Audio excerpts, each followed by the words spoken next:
안녕하세요. 엔타임 강사 강현입니다. 오늘 센터 특강 10번째입니다. 개인 신앙에서 공동체 종교 체계로의 어떤 상황들을 우리가 보면서 이제 예수 그리스도에게 이러한 것은 어떻게 영향을 그 활동과 어떤 사역에는 그 다음에 또 죽음과 이런 것에는 어떻게 영향을 이렇게 미치게 됐는가 하는 그러한 배경을 우리가 살펴보는 것입니다. 그래서 이제 서울을 살펴보면은 이제 즉 믿음의 계보에서 이제 그 율법 체계 해석의 종교 체계로 어떻게 이렇게 우리가 이제 변화되었는가를 보는 것입니다. 그래서 이제 개인적 신앙에서 종교 체계로 이것이 이제 핵심이다 하겠습니다. 그렇죠. 그래서 이제 그 종교 체계라고 한다고 하면 뭐예요?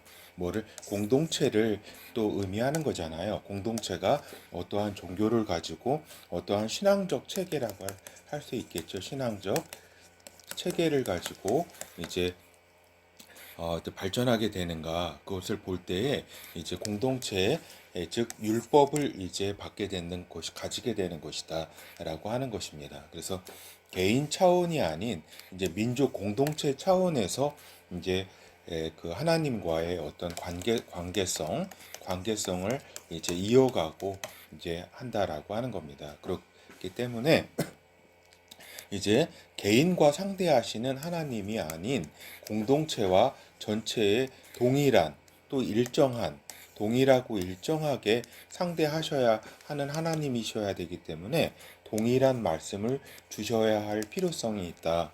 그래서 모세를 통해서 율법을 주시게 되는 것이다라고 하는 겁니다. 이제 공동체. 이제 그러니까 믿음, 그러니까 언약의 하나님의 언약을 실현할 그러한 개인적 차원에서 이제 공동체 차원으로 이제 나아가게 될 때에 하나님 이제 하나님께서는 주시게 되는 그 이유가 동일한 그리고 일정한 그 일대 모두에게 이제 같이 적용되는 말씀을 주시게 되는 겁니다. 그래서 개인 차원의 신앙에 있어서는 개인에게 있어서는 그때그때 하나님과의 이제 대화가 이제 중요한 것이다. 근데 이제 율법 그 이전에 하나님과의 관계성이 사실은 중요한 것이다. 그래서 관계성이 정상적으로 작동될 때 해석의 문제는 또한 부차적인 것이다. 사실 율법의 해석의 문제는. 그리고 그 뜻과 의미가 진정성 안에서 이루어지게 되는 것이다. 그러나 이제 관계성이 하나님과의 하나님에 대한 경외와 사랑의 그 관계성이 전제되지 않고서 율법이 의무가 될 때는 해야 하는 때로는 억지로 해야 하는 의무가 될 때 이제 어떠한 그 외적 모양에 이제 집착하게 되고 율법의 진정한 의미보다는 율법의 진정한 의미를 모르기 때문에 이제 그 해석에 이제 할 수밖에 없고 이제 해석에 집착하게 되는 것이다라고 하는 겁니다. 그렇죠. 그러니까 결국은 율법을 하게 된다는 것은 사실은 그 의미를 진정한 의미를 이제 모른다는 겁니다. 그 이전에 모르기 때문에 이제 해석을 통해서 그 의미를 이제 찾고자 한다라고 하는 것이죠. 그렇죠. 그리고 이제 율법은 그래서 결국 이제 율법 해석의 문제로 귀결하게 된다. 아까 방금 말씀드렸다시피 하나님에 대한 경애와 사랑이 이제 배제된 이제 세월이 지나면서 그 관계성이 깨지게 되면서 이제 율법 해석 이제 하나님은 어떠한 의미를 가지고 이 말씀을 이렇게 우리에게 주셨는가 하는 그 해석에 이제 집착하게 되는데 그 해석이라는 것이 사실은 또 합리성을 가져야 하잖아요. 왜냐하면은 다수를 이해시켜야 되고 다수에게 적용되기 위해서는 그 합리적인 그러한 성격을 띄어야 한다. 율법 해석은 그렇기 때문에 그 율법 해석에 한목적적 성격을 띠게 되고 또 지성주의로 흐를 수밖에 없게 되는 것이다. 즉 지성주의가 나쁘다는 것이 아니라 이제 지성주의가 하나의 저 우상이 된다라고 하는 겁니다. 그래서 어떠한 초월주의라든가 어떤 체험, 개인적 체험이나 이런 것도 용납하지 않게 된다. 그러니까 어떠한 정형화된 어떤 틀을 구성하면서 그 틀에서 벗어난 것을 조금도 용납하지 않게 될 때 이제 진짜 하나님의 말씀, 예수 그리스도의 말씀, 예수 그리스도께서 오셨을 때 그 하나님의 말씀을 듣지 못하는 지경에까지 이르게 된 것이다라고 하는 겁니다. 그리고 이런 약간 배경을 이제 공동체와 이제 율법에 대한 이런 배경을 잠깐 이제 말씀을 드렸고, 이제 종교 권력의 이제 구조에 대해서 잠깐 말씀을 잠깐 드리겠습니다. 특히 유대교 속에서의 그래서 이제 예스라 이후로 이제 율법 해석의 종교 체계로 이제 그 길을 갖게 되는 것이다. 율법 해석의 종교 체제로 간다는 것은 이제 뒤에도 말씀드리겠지만 이제 어, 유대교라고 하는 유대교라고 하는 이제 체계가 이제 서게 되는 것이다. 에스라 이후로. 그래서 이제 중간기 때 중간 구약과 말라기 이후 또 그 침례 요한 이후로 이제 선지자가 안 나온 것이 아닌 이제 안 나온 것이 아닌 나올 수 없는 환경을 먼저 우리가 이해를 해야 한다. 그러니까 즉 선지자를 이제 인정하지 않는 이제 측면도 있었다는 점, 그거를 좀 인식을 해야 된다라고 하는 겁니다. 그래서 이제 즉 율법 해석 종교 권력이 있는 상황에서 선지자는 사실 이제 불필요하게 된다. 선지자라는 건 어떤 존재예요? 하나님의 말씀을 이제 직접 받아가지고 이제 쭉 이제 선포하는 거 아니에요? 선포하는 것이 선지자의 역할인데 이미 율법 해석의 종교 체계로 유대교가 율법을 넘어서 율법 해석의 종교 체계로 경고하게 될 때는 이제 특히 이제 에스라 이후로 이제 종교 체계로 이제 저기 굳히게 되면서 선지자가 이 체계 내에서 필요한 어떤 저기가 존재가 아니게 된다라고 하는 겁니다. 소외가 되게 된다. 그러니까 즉 율법 해석일 시대에 무슨 선지자냐? 우리가 그 모세를 통해서 하나님께서 율법을 주셨고 그것을 해석해서 적용하는 것이면 됐지 무슨 선지자가 필요한 것이냐라고 이렇게 이야기하게 되는 할 수밖에 없게 되는 겁니다. 그렇게 됨으로써 어떻게 우리가 중간에 침례 요한과 뒤에 살펴보겠지만 이제 예수 그리스도도 이러한 선지자적 성격 때문에 어떤 이 종교 체제 내에서 배척을 당하고 또 결국에는 둘 다 죽임을 당하게 되는 것이다. 그래서 중간기 때에만 선지자가 나온 것이 아니라 선지자가 안 나온 것이 아니라 유대교 체계 내에서 그 뒤로 선지자가 나왔다는 이야기를 우리는 들어본 적이 없다라고 하는 겁니다. 그렇죠? 그러니까 쭉 선지자가 나오는 그러한 체계였으면 선지자가 계속 나와야 되는데 나오지 않았다. 그것이 이제 우리가 이제 신약에서 우리의 어떤 믿음을 이제 그리스도 안에서 받아들인 우리들이 이제 침례 요한과 그다음에 예수 그리스도를 인정해가지고 이렇게 오는 것이지 유대교 내에서 그 뒤에 선지자는 나오지 않았다는 겁니다. 그 뒤로 중간기뿐만 아니라 이걸 잘 이해를 해야 한다. 그래서 종교 체계의 기본 구조에 대해서 좀 우리가 알고 있어야 되는 것이다. 그러니까 즉 선지자 그리고 선지자적 지도자의 출현과 그 권력의 감소에 대해서 이해를 해야 한다. 즉 아브라함과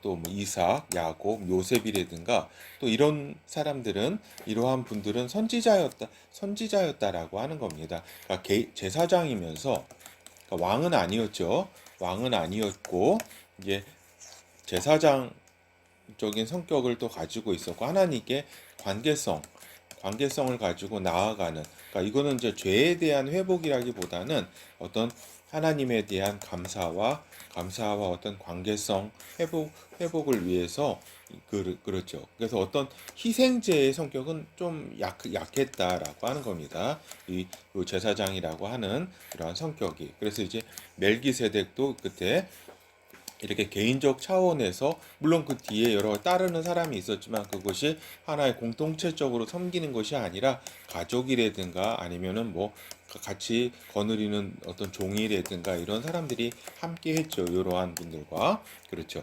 그리고 그래서 이러한 부분에서 이제 선지자, 이제 모세, 이제 이 분들도 이제 선지자로 이제 불렸었고, 이제 선지자가 모세라든가 여호수아라든가 쭉 이어졌었고, 또 그 이사야라든가 이런 데까지 쭉 이어졌었죠. 그리고 이제 선지자적이라고 하는 거는 이제 사사들이 이제 완전히 선지자라고 할 그 정도 능력까지는 가지 않았고, 이게 선지자적이라 그럴까? 그러니까 우리가 이제 그 사도가 있었고 속사도 시대가 있었잖아요. 그것처럼 그 정도 요 선지자 아래 정도의 그런 능력을 가진 네, 사람들이었다라고 하는 겁니다. 그래서 이러한 선지자 그룹 그리고 이제 왕권의 이제 이러한 선지자 그룹이 먼저 활동을 하게 되고 하나님의 말씀을 직접 받는 존재니까 거기에서 이제 왕권을 내 옹립을 이제 그 이스라엘 백성들이 다른 나라처럼 이렇게 구하게 되고 이렇게 할 때에 이제 사무엘이 이제 그 왕권을 이제 그 저기 하죠.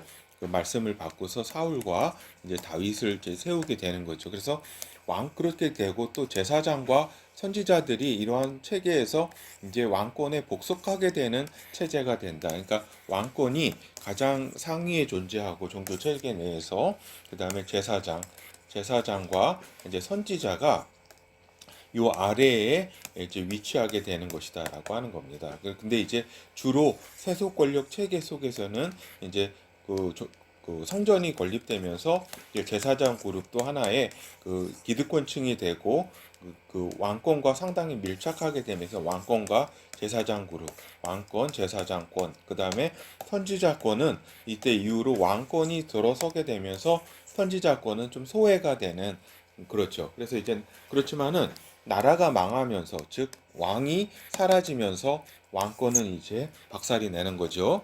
그리고 이제 성전이 없어지면서 586 BC 586년에 이제 성전이 파괴되며 없어지면서 제사장 권력도 이제 몰락하게 된다라고 하는 겁니다. 그러면은 무엇이 남게 되는가? 종교 체계 속에서 무엇이 남게 되냐면은 율법의 그 핵심, 율법 해석이 남게 된다. 율법은 이제 가지고 있으니까 이것에 대한 이제 선지자도 이제 왕도 어떠한 것도 이제 그 터치하지 않는 율법 해석의 그룹이 이제 탄생하게 되는 것이다. 여기에서 이제 권력이 이제 나오게 되고 이건 이제 성막과 성전 그다음에 또 성전이 파괴된 그리고 제사장 제도가 파괴됐을 때 그러니까 율법에 했을 때 이제 그러한 그룹들이 이제 나오게 되는데 이건 뒤에 살펴보도록 하겠습니다. 그리고 이제 선지자 즉 하나님의 대언자 그룹에 이제 몰락도 이제 있게 된다. 그래서 선지자 그룹 즉 엘리야 또 엘리사가 있었고 엘리사 또 이렇게 엘리사 제자들이 있었잖아요. 거기 쭉 키우는 제자들. 이러한 선지자가 또 하나의 선지자 그룹으로도 이렇게 활동을 해서 종교 체계 내에서 활동했었다. 그런데 선지자들의 타락이 또 선지자 그룹의 몰락을 또 한몫을 하게 됐고 그 거짓 선지자들의 바로도 이렇게 한몫을 했다. 그래서 이제 보면은 세속 권력과 종교 권력과의 이제 충돌 구조를 그러니까 있었고 또 그러나 세속 권력과 종교 권력 사이에 견제와 균형이 그래도 이루어지는 가운데 있었다. 이거는 저기죠. 이렇게 이스라엘 왕권 시대에 있어서도 어느 정도 충돌하면서도 이제 견제와 균형, 충돌은 이제 그 참 선지자가 나왔을 때 이사야라든가 에레미야라든가 이런 참 선지자가 나왔을 때는 이제 세속 권력과 충돌 구조를 이제 이루게 되고 또 여기서 이제 견제와 균형이라는 거는 이제 선지자 그룹을 이제 박살 내면서 왕권과 제사장 그룹이 하나의 그 세속 권력 왕권과 종교 권력, 제사장 그룹이 견제와 균형, 그 어떤 기득권을 형성하면서 이렇게 그 체계를 이루고 있었다라고 하는 겁니다. 그래서 이제 종교 해석의 종교 체제의 변화에 대해서 잠깐 볼게요. 그러니까 유대교의 탄생 배경에는 이제 그들이 이제 언약과 하나님의 언약과 율법의 유산을 가지고 있었다. 그러니까 아브라함으로부터 이어진 어떤 하나님의 언약, 그다음에 모세 시대로부터 이어진 그 율법의 그러한 그 유산을 가지고 이제 유대교가 탄생하게 되는 것이다. 근데 그 유대교는 에스라 시대 이후로 유대교가 탄생하게 된다. 에스라 시대는 어떤 시대예요? 왕권이 무너진 시대, 그렇죠. 왕권이 몰락한 시대, 나라가 망했으니까.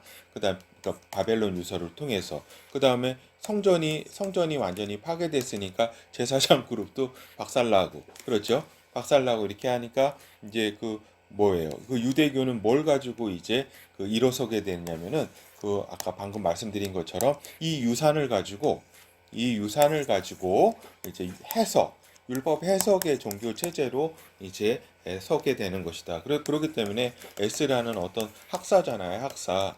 그러니까 어떤 그 해석하고 공부하는 자고 학자잖아요, 학자. 학자가 종교를 이끌게 되는 것이다. 그렇기 때문에 학자들이 뭐 하는 거예요? 해석하는 거 아니에요. 무엇이 어떻다라고 해석해주고 설명해주는 존재가 저기죠. 그러니까 직접 하나님으로부터의 어떤 그 직접 받는 선지자라든가 그 세속적 권력을 가진 왕권이라든가 성전 제사를 하는 이러한 제사장 그룹하고도 또 별개의 어떤 이런 특성을 가진 유대교가 탄생하게 되는 것이다.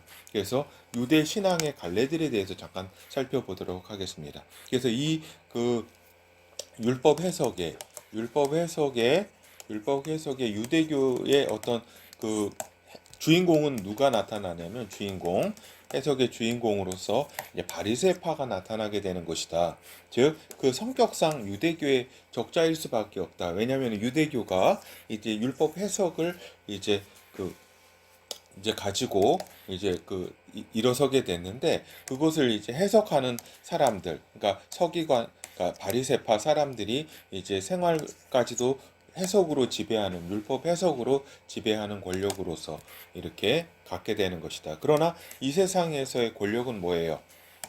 왕권이라든가 정치 권력이 가지고 있는데 이러한 권력에서는 또한 아웃사이더로 소외되는 그러한 상황 속에 있어서 지방 권력, 지방 권력과 이제 굉장히 그러니까 옛날에 우리가 이제 살인파랑 약간 좀 비슷한 살인파 갑자기 또 이쪽 하나가 생각이 안 나네요.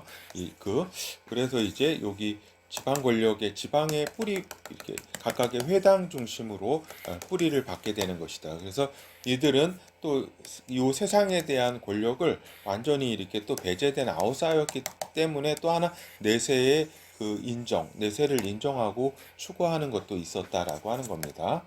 그리고 이제 사두개파라는 거는 이제 아까 성전이 파괴되면서 완전히 박살난 제사장 권력이 이제 성전이 건립되면서 다시 이제 성전 권력으로서 이제 대두가 되는 것이다. 그래서 제2성전이 516년 BC 516년에 다시 건립이 되면서 재부상하는 세력이 되었다. 유대교 내에서. 그래서 이들은 이제 그 현세의 이제 중점, 총독이라든가 이러한 그 외세 그 권력과 또 그 결탁이라든가 하면서 현세에 중점을 두는 권력, 그리고 현실 권력, 왕과 총독과의 어떤 정치적 가치, 힘을 실어주고 또 힘을 받고 또 활용하는 그러한 연합 권력이 되었다라고 하는 겁니다. 그러니까 사두개파, 이제 성전 권력은 그렇죠.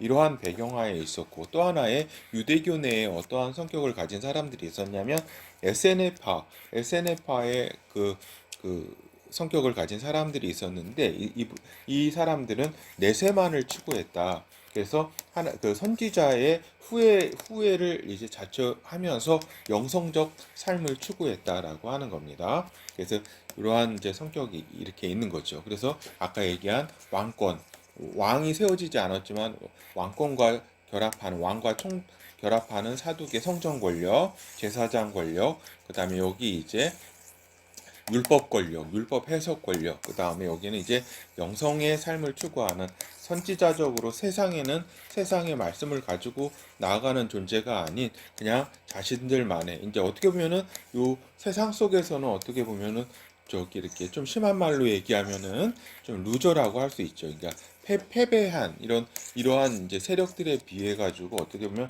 좀 아웃사이더로 이제 벗어나게 된 이러한 이제 권력적 측면에서 얘기하면 그렇다라고 하는 겁니다. 그래서 이러한 그 유대교의 이제 부작용, 지나친 개인 차원의 신앙을 재단했다. 그러니까 그 유대교가 이제 사람의 어떤 개인적 차원의 그 재단했기 때문에 이것을 이제 많이 떠나서 SNF로도 많이 이제 갔었고 이제 그 많이 이제 그 당시에 이제 많은 그 백성들 그러니까 그 이스라엘 백성들과 유리된 측면도 있었다. 그리고 종교 권력의 문제, 그 내에서의 그리고 종교 권력화의 문제가 있었고 방금 말씀드린 것처럼 개인 신앙의 소외 현상 이런 것들이 있게 된다라고 하는 겁니다.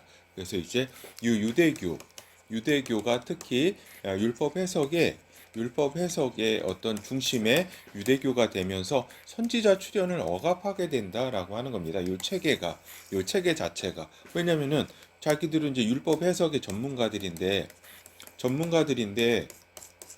갑자기 누가 야 이거는 하나님의 말씀이다라고 가지고 왔을 때 이들이 이제 이해도 못할 뿐만 아니라 이러한 그 저기 선지자 그룹에 대해서 이건 뭐야? 우리가 하나님의 말씀을 해석할 권리를 가진 존재인데 딱 이게 뜬금없이 하나님의 말씀이라고 가지고 오니까 뭐예요? 이거는 이게 인정하지 않는 그러니까 이거는 뭐 이단뿐만 아니라 이거는 뭐 저기다 이건 인정하지 않게 되는 거죠. 그래서 유대교가 하나의 견고한 체계가 되면서 이제 그 뒤 선지자가 나왔다는 아까도 말씀드린 것처럼 중간기 때에만 선지자가 나온 게 아니라 그 뒤 선지자가 나왔다는 그 이야기는 없다. 선지자가 그러면은 없었기 때문에 그러면은 선지자가 나왔다는 게 아니라 여기서 종교 체계 내에서 인정하지 않았기 때문에 선지자가 존재하지 않은 측면도 있는 것이다라고 하는 겁니다. 그래서 방금 뛰어난 그래서 율법 해석자 그 뒤로 에스라 이후로 뛰어난 율법 해석자 랍비들의 출현은 이렇게 쭉 있었죠. 그렇지만은 방금 말씀드린 것처럼 선지자는 이렇게 나오지 않는 구조적인 그러한 체계가 되었다. 이러한 체계가 이미 형성된 가운데 침례 요한과 예수 그리스도가 출현하게 되는 것이다라고 하는 겁니다. 근데 침례 요한과 예수 그리스도는 어떤 성격을 가진 사람들인가?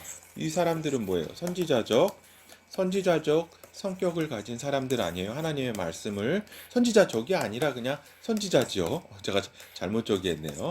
선지자적 성격이 아니라 선지자 성격, 선지자다라고 할 때에 이러한 종교 체제가 인정하지 않았기 때문에 희생될 수밖에 없는 것이다. 이거를 우리가 이해해야 한다. 침례 요한 죽임. 침례 요한 죽였죠. 예수 그리스도도 죽였죠. 그렇죠. 그리고 다른 선지자가 나와도 또 죽였을 것이다라고 하는 겁니다. 왜냐면은 아까 얘기한 종교 체계적 성격을 이해해야 한다. 그래서 종교 체계 속에서 선지자 그룹에 대한 배타적 종교적 환경 그리고 왕제 속에서의 그 도전에 대한 반발.